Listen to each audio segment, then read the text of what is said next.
MTG Scoundrels, it's in the cardboard. Ladies and gentlemen, scoundrels of all ages, welcome back to another episode of Modern Weekly. Today on the docket, we have my low voice and of course, Boros Energy versus Domain Zoo.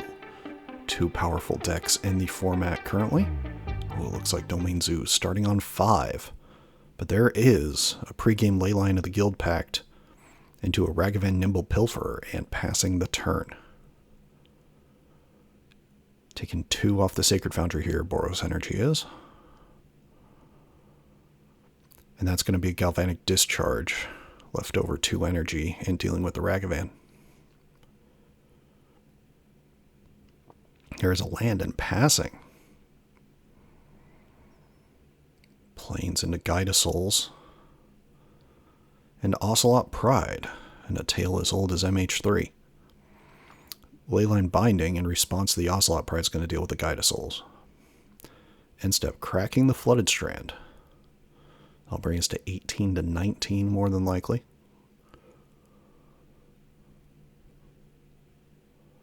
Of course, the Leyline of the Guildpact making all lands of the domain player into a land of every type. So, Leyline Binding is a 1-mana spell at that point. Finding a Lush Portico here, so that will surveil on the ETB.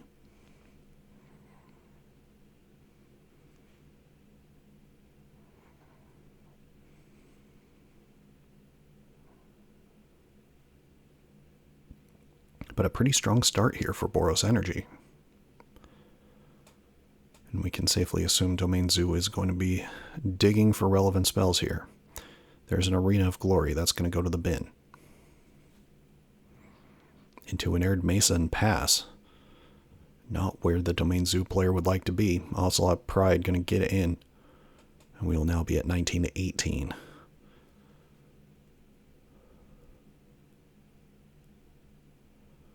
Elegant Parlor for turn. Surveilling, looks like leaving it on top.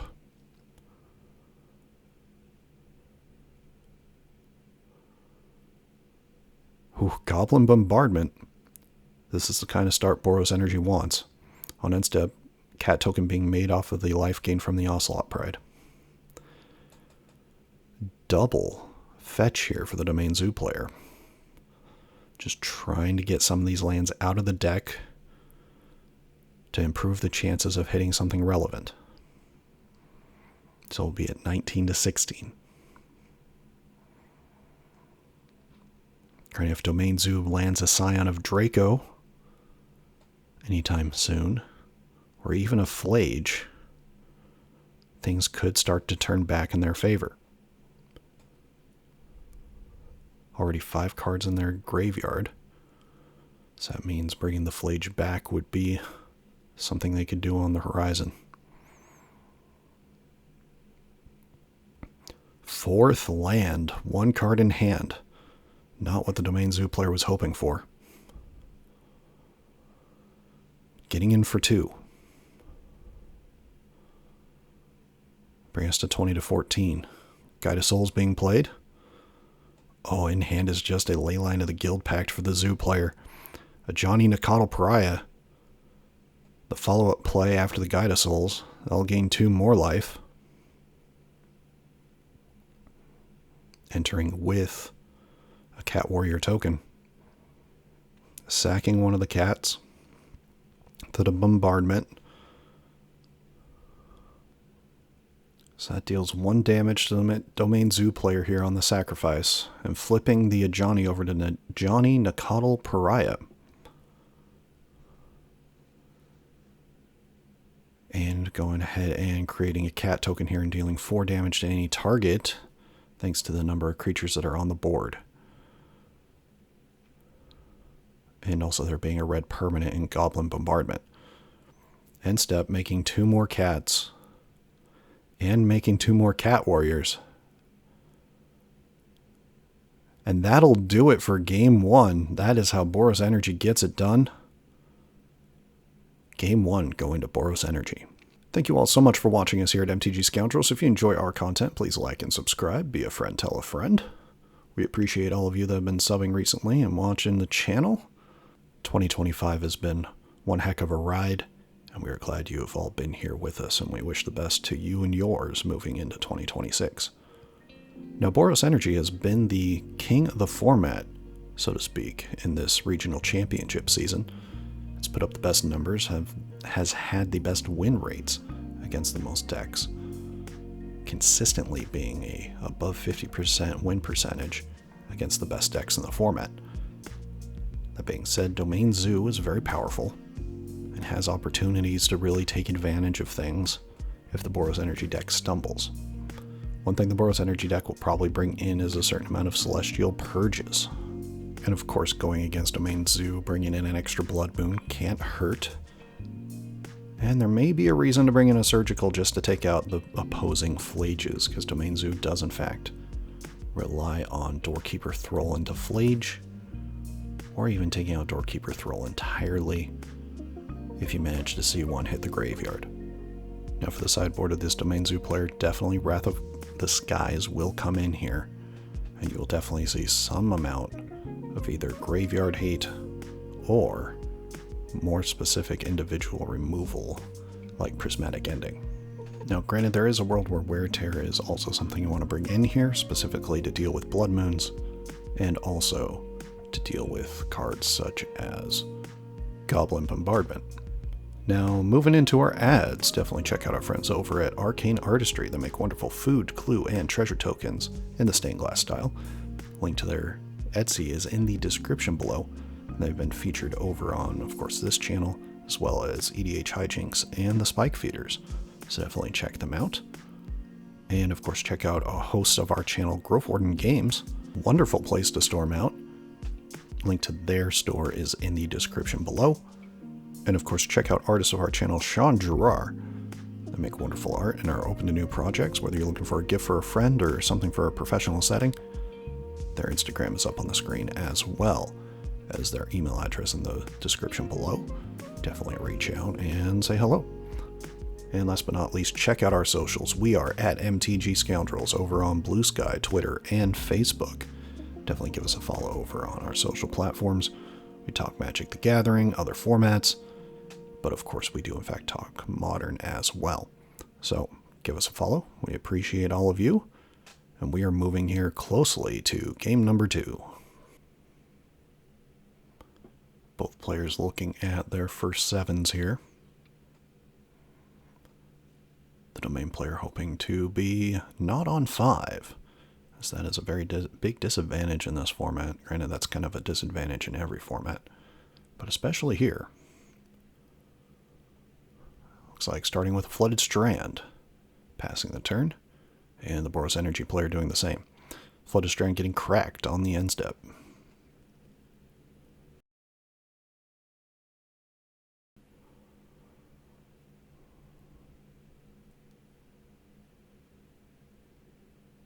Finding the Endotha Triome. Endotha Triome, definitely the most played out of the Ikoria Triomes.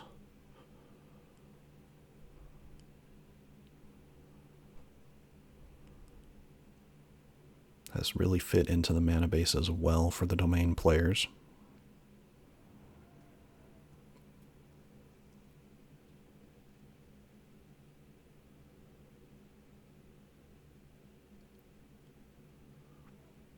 There is a Wooded Foothills, and Flooded Strand is going to get cracked for the Boros Energy player here on the end step. Finding an Elegant Parlor, bringing us to 19 all.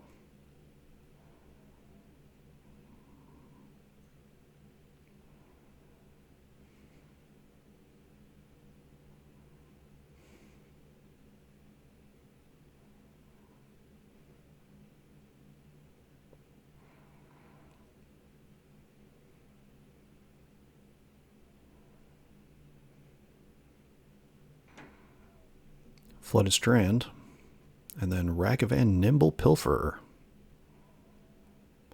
Looks like Wooded Foothills getting cracked here on the end step.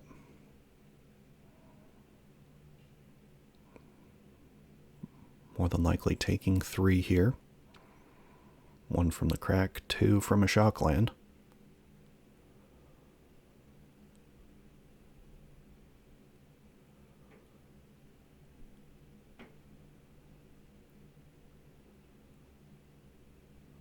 And there's a lightning bolt to deal with the Ragavan.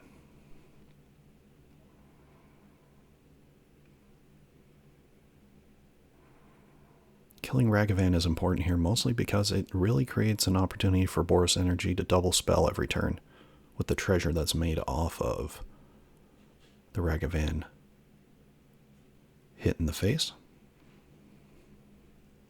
There's an Arena of Glory. And passing the turn. Must be a very reactive hand here for the Zoo player. Or just specifically trying to time when they're going to land their Doorkeeper Thrall. Because in a lot of cases it's better just to go ahead and cast it in response to them casting something.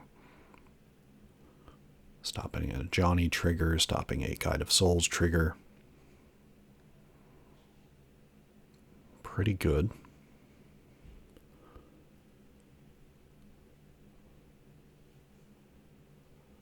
Just passing the turn here.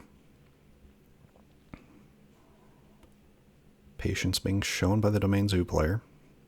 And there's another Arena of Glory. And to be honest, patience from the Boros Energy player as well.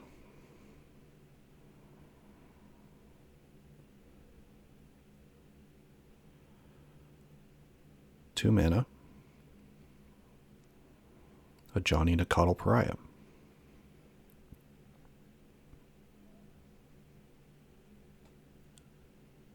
And yep, there is the Doorkeeper Thrall in response. Ooh, that's going to get hit with a Galvanic Discharge.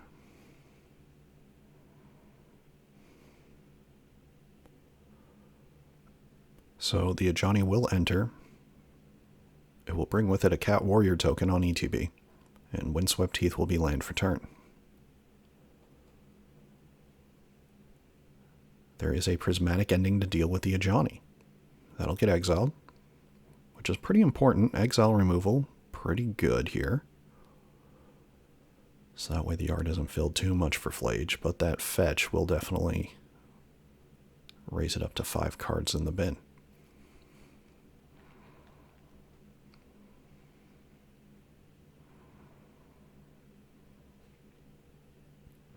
That is one thing with removal these days. You remove the threats of the Boros Energy player, and they follow up with Phlage. Cat Warrior going to get in for 2. That'll bring us to 17 to 14. There's a Windswept Heath. Speaking of Phlage, there it is. Dealing 3 damage to the Domain Zoo player. Gaining 3 life. Bring us to 20 to 11. Passing the turn.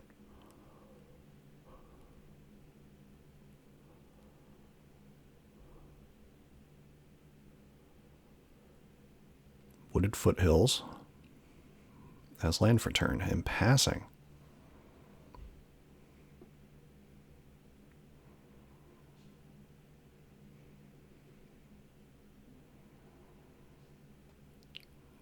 Fetching to find a plains here for the Boros Energy player. Pretty important considering the amount of Blood Moons that are played.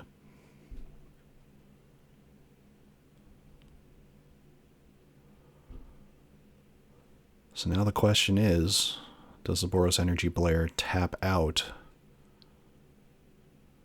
for Phlage? Looks like there is a Guide of Souls and Ocelot Pride in hand, as well as a Celestial Purge. Looks like exerting the Arena of Glory here.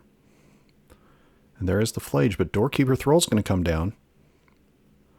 That'll stop the initial ETB, and there's a Leyline Binding to deal with the Phlage. After cracking the Wooded Foothills, probably finding Temple Garden here.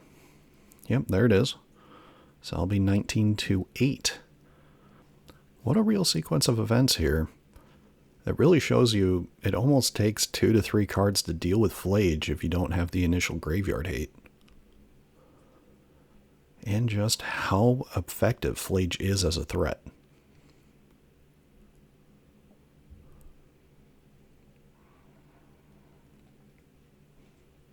And that shows the patience of the Zoo player.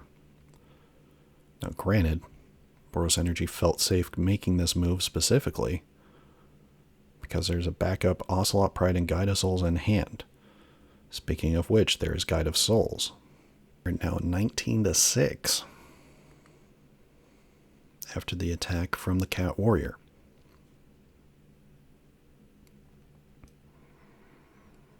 Passing the turn here.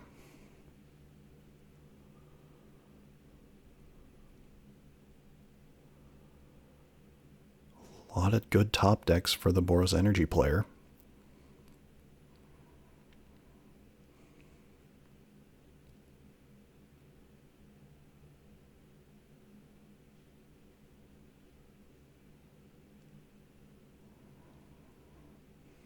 Attacking with the Cat Warrior.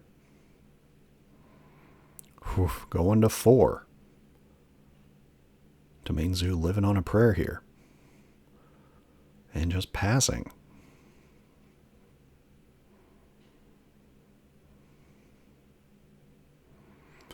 There is a Scion of Draco. That is a good start. And a difficult threat for the Boros Energy player to deal with.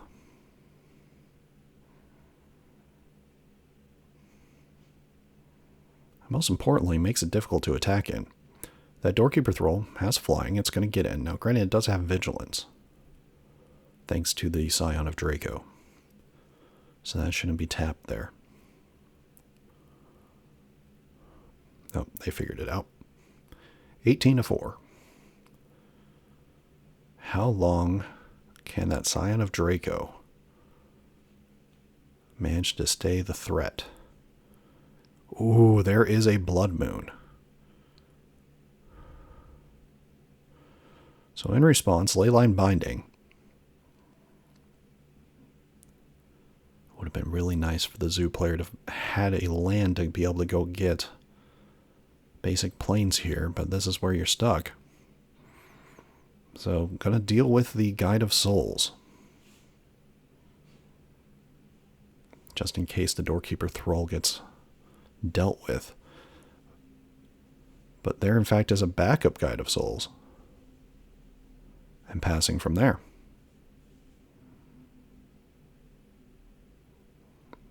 There is a fancy mountain.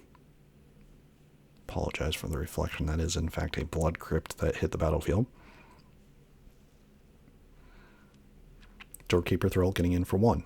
That'll bring us to 17-4.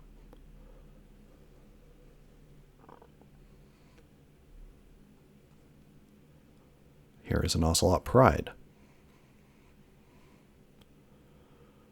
No life gain, Doorkeeper Thrall.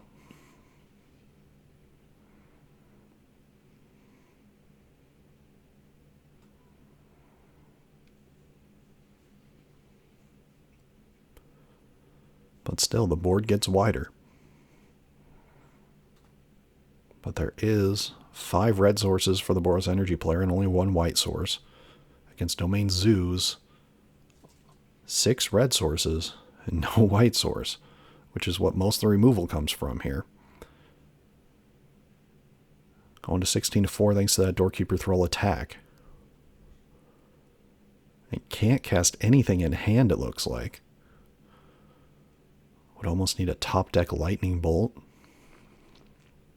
There is, in fact, a backup Blood Moon in hand as well, to go with a land and a Celestial Purge.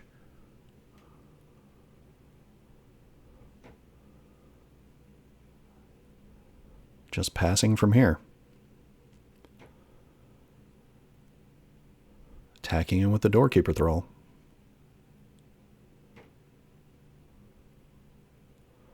Mountain for turn and passing. We're attacking in with the Thrall one more time. That'll bring us to 14-4. God, you were really just counting on... Oh, here's 2 mana. There's an Ajani.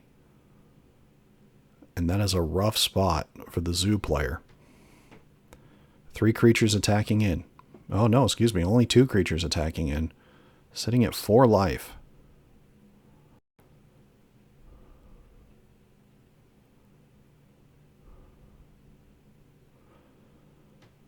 Not a good spot.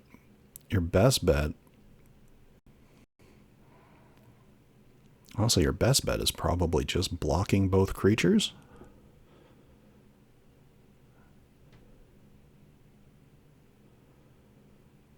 And that seems to be the case. Blocking both creatures.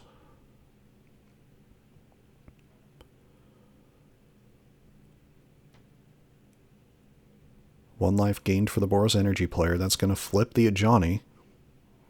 And Ajani is going to target the Scion of Draco after making a cat.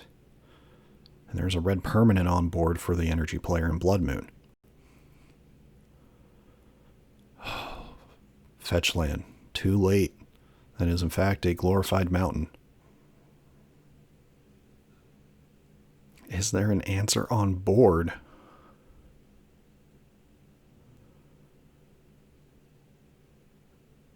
Or do you have a threat you can put down here? Once again, Lightning Bolt would be your best friend. Because that could deal with the Ajani. But if you had it, you would just play it.